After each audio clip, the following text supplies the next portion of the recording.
Bienvenue dans cette nouvelle édition de l'Africa Tonight, voici les titres de l'actualité. En Somalie, les élections législatives auront lieu du 12 septembre au 2 octobre 2021. Le gouvernement central et les États fédérés ont signé une nouvelle feuille de route électorale le 22 août dernier. Des partis d'opposition rejettent toutefois certaines dispositions. L'Éthiopie veut développer des plateformes de médias sociaux locales pour remplacer les médias tels que Facebook ou Twitter. Ces plateformes seraient devenues des instruments de stratégie politique. Et puis au Togo, le gouvernement rend les frais d'inscription et de scolarité gratuits pour les collèges et lycées d'enseignement public pour la rentrée 2021, une mesure qui vise à atténuer l'impact de la pandémie sur les populations vulnérables. Mais d'abord, en Tunisie, le président Kais Saïed a annoncé le prolongement des mesures d'exception prises le 25 juillet dernier, et ce jusqu'à nouvel ordre. Ces mesures concernent notamment le gel du Parlement, initialement prévu pour 30 jours, ainsi que la levée de l'immunité des députés. La décision du chef de l'État de s'octroyer les pleins pouvoirs et limoger le chef du gouvernement avait été dénoncée comme un coup d'État par l'opposition. Le président Kais Saïed n'a toujours pas nommé de nouveau gouvernement, ni dévoilé sa feuille de route réclamée par plusieurs partis politiques. En Somalie, l'organisation des élections législatives qui auront lieu du 12 septembre au 2 octobre prochain se précise. Un consensus a été trouvé. Le gouvernement central et les États fédérés ont signé une nouvelle feuille de route électorale. Cependant, des partis d'opposition rejettent certaines dispositions de la feuille de route. Nathalie Mo. L'organisation des élections législatives se précise en Somalie. Le gouvernement central et les autorités fédérales du pays ont signé une nouvelle feuille de route électorale le 22 août 2021.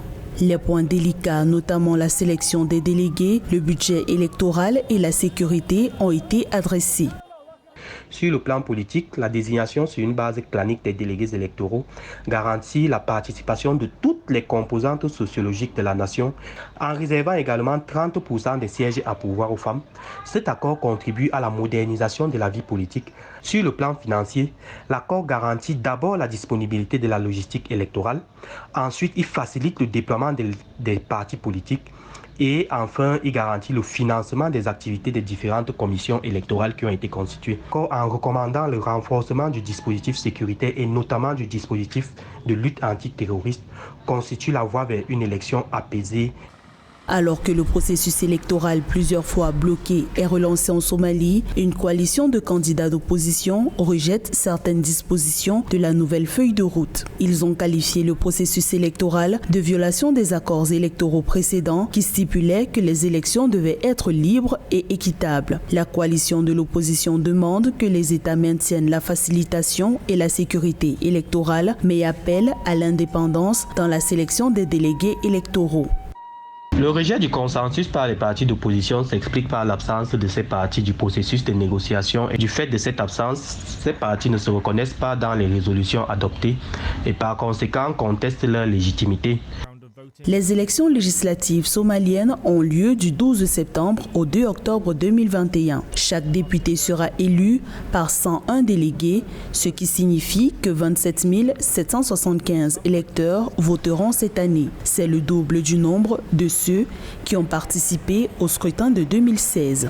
Le Tchad annonce le retrait de 600 soldats de la zone dite des trois frontières. Un contingent de 1200 soldats tchadiens avait été déployé en février 2021 dans la zone frontalière du Mali, du Niger et du Burkina Faso pour lutter contre les groupes djihadistes. Le gouvernement évoque un redéploiement stratégique. Aïssatou Bari. Nécessité de redéploiement stratégique avec des moyens logistiques de lutte plus adaptés sur le terrain. C'est ainsi que les autorités tchadiennes justifient la réduction de moitié de ces effectifs déployés en février 2021 au sein de la force anti-djihadiste dans la zone dite des trois frontières que partagent le Mali, le Niger et le Burkina Faso. Le contingent tchadien en mission dans la zone était composé de 1200 hommes. Il nous reste environ 600 soldats sur le terrain. On a voulu alléger le dispositif qui n'était pas adapté. Par rapport à la situation sur le terrain, il faut avoir une force mobile, d'où le retrait de certaines de nos forces avec des armes lourdes. Selon les autorités, cette décision a été prise de commun accord avec les pays de la force multinationale. Les 1200 soldats tchadiens avaient été déployés dans le cadre de la force du G5 Sahel qui s'efforce depuis 2017 de coopérer dans le cadre de cette lutte et d'éradiquer complètement la menace. Ce retrait vise donc à redimensionner la force pour qu'elle puisse répondre aux normes du G5 Sahel. Et le deuxième élément vise à rendre cette force plus opérationnelle, moins lourde, on va dire, capable de se déplacer avec des moyens du même type que les terroristes pour rendre un peu, et on va dire efficace la lutte contre le terrorisme dans cette bande-là. Le G5 Sahel effectivement est confronté à de véritables problèmes financiers. Il y a 1200 hommes qui ont été envoyés. Il faut payer des per diem aux jeunes militaires, aux jeunes soldats. Ce retrait intervient alors que le Tchad doit aujourd'hui faire face à une situation sécuritaire compliquée sur sa frontière libyenne, centrafricaine, ainsi que dans le bassin du lac Tchad. Récemment, une attaque djihadiste a entraîné la mort d'au moins 26 militaires tchadiens dans la région du lac Tchad. L'Éthiopie envisage de développer ses propres plateformes de médias sociaux, à l'instar des sites américains tels que Facebook et Twitter. Le pays souhaite donc être autosuffisant dans le domaine des communications. En effet, les plateformes de médias sociaux seraient devenues des instruments de stratégie politique. Nathalie Mo.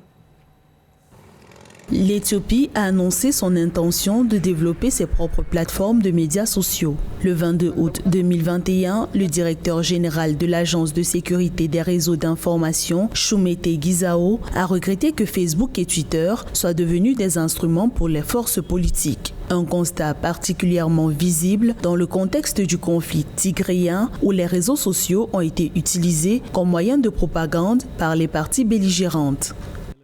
Derrière cette décision se cache une volonté d'autonomisation de son espace digital et numérique, mieux la recherche d'indépendance cybernétique afin de se doter des moyens endogènes pour rompre avec la dépendance des réseaux sociaux traditionnels qui, sous certaines conditions, imposent des codes de conduite et des lignes directrices devant obéir à une logique propre à leurs standards. Avant les élections de juin 2021, Facebook a déclaré avoir supprimé un réseau de faux comptes liés à l'agence gouvernementale chargée de surveiller les télécommunications et Internet. Les autorités éthiopiennes se sont défendues, indiquant qu'il s'agissait de comptes d'utilisateurs prêchant l'unité nationale et la paix. La décision du gouvernement éthiopien est une riposte face au réseau social Facebook qui, de manière unilatérale, a décidé de fermer certains comptes de l'administration éthiopienne. Or, il se pose un problème, c'est que Facebook est l'un des réseaux sociaux les plus utilisés en Éthiopie et cela génère de nombreux revenus à des milliers de startups. Cela constitue aussi une plus-value pour l'économie éthiopienne. On espère que d'ici là, un compromis puisse être trouvé entre les deux parties. Shumete Gizao a déclaré que l'Éthiopie possédait l'expertise locale pour développer les plateformes de messagerie en ligne. Il a annoncé l'opérationnalisation prochaine d'une technologie de communication qui va remplacer WhatsApp et l'application de réunion Zoom. Le 27e congrès de l'Union postale universelle se poursuit à Abidjan, en Côte d'Ivoire. Bichar Abdirahman Houssen, le directeur général sortant du bureau international, dresse le bilan de ses actions à la tête de l'institution. Amen Edji. Élu directeur général du Bureau international de l'Union postale universelle le 10 octobre 2012, lors du 25e congrès postal universel à Doha, au Qatar, Bichar Abdirahman Houssen passera le témoin à son successeur pendant ce 27e congrès en cours depuis le 9 août à Abidjan, en Côte d'Ivoire. Mais avant, l'homme a dressé un bilan de ses actions à la tête de l'institution. This is the first time in history that I did 4 congresses. C'est la première fois dans l'histoire où j'ai fait 4 congrès. I did 2016. J'ai fait 2016. Extraordinary Congress in Ethiopia 2018. En 2018. 2019. 2019. In Geneva. À Genève. And that was the most dramatic congress. Et ça a été le congrès le plus dramatique. Because the union was just about to break apart. Parce que l'Union était sur le point de se séparer, de se diviser. United States of America said they're going to quit the union, and that was going to be the beginning of the fall of the union. Certains pays disaient qu'ils allaient se retirer de l'Union et ça allait être le début de la scission. I had to step in with my team and create and develop and broker a victory option that brought the countries together. Et j'ai dû, avec mon équipe, trouver une solution qui allait permettre de maintenir tous les pays ensemble. And we saved the union from an abyss, an almost crisis. Et nous avons sauvé l'Union d'une crise. So that's a concrete result. Et ça, c'est un résultat concret. Sous sa présidence, bon nombre de réformes ont été engagées et appliquées. Il en veut pour preuve celles allant dans le sens de la promotion de l'égalité des genres au niveau des membres du Conseil, mais aussi de l'égalité des chances vis-à-vis des États dits en voie de développement qui auparavant n'avaient pas une réelle force de participation aux prises de décision. Developing countries were underrepresented. Les pays développés étaient plus représentés. So I put up a very major initiative to rebalance that mistake. J'ai pris une initiative majeure qui était de rééquilibrer cette It took erreur. us 44 years and nearly 10 congresses. Dans- But we fixed it in 2018 in Addis Ababa.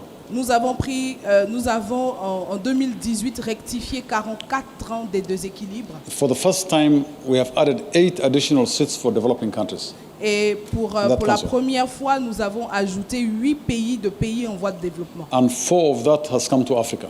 Et 4 de ces pays développés viennent de l'Afrique. Bichar Hussein cumule 28 années de service public, dont 9 ans d'expérience passée au cœur des grandes questions postales.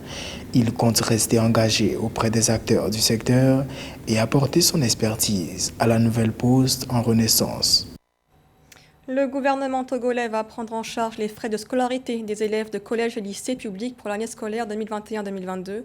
Une mesure annoncée ce 21 août qui s'ajoute à une série de mesures prises depuis le début de la crise sanitaire afin d'atténuer l'impact de la pandémie sur les populations vulnérables. Samantha Sabero.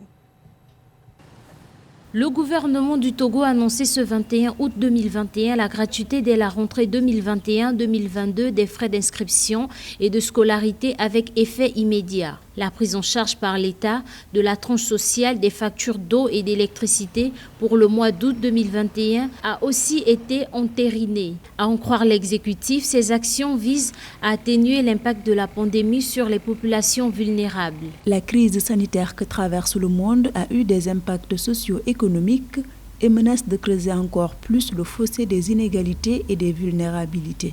Ces actions sociales s'ajoutent à une série de mesures prises depuis le début de la crise sanitaire qui a mis l'économie togolaise sous tension selon un rapport de la Banque mondiale. C'est près de 62% des emplois qui ont été touchés, dont 49% dans le secteur des services et 13% dans les industries. Pour des analystes, la reprise économique véritable reste conditionnée par une large campagne vaccinale. Souvent, on apprend que dans certains pays, quand l'État fait cela, on ne donne pas l'argent de compensation aux établissements pour leur permettre de fonctionner. Ça, c'est mon seul souci à ce niveau-là. Si l'État prend ça en charge, c'est bien, mais en principe, ça devrait être permanent. Les gens ne doivent normalement rien payer puisque l'école est censée être gratuite. Pour le compte de l'année scolaire 2020-2021, l'État avait déjà pris en charge les frais d'inscription aux différents examens en investissant jusqu'à 1,9 milliard de francs CFA. Appliquée entre avril et août 2020, la tranche sociale des factures d'eau a par exemple bénéficié à près de 100 000 personnes. L'État y avait consenti près de 10 milliards de francs CFA. Et dans l'actualité sportive, la participation de Mohamed Salah lors des 2 premiers matchs éliminatoires du Mondial 2022 en zone CAF est compromise. Selon la Fédération égyptienne de football, Liverpool aurait refusé de laisser Mohamed Salah rejoindre l'équipe nationale lors du prochain match de qualification de l'Égypte pour la Coupe du Monde contre l'Angola. Le club évoque les restrictions de quarantaine auxquelles il serait confronté à son retour. L'Égypte devra affronter à domicile l'Angola pour la première journée, puis le Gabon 3 jours plus tard. La sélection devra donc faire sans le meilleur buteur de son histoire. Ce journal a été réalisé par l'ensemble de la rédaction. Merci de l'avoir suivi. Information continue sur Africa 24.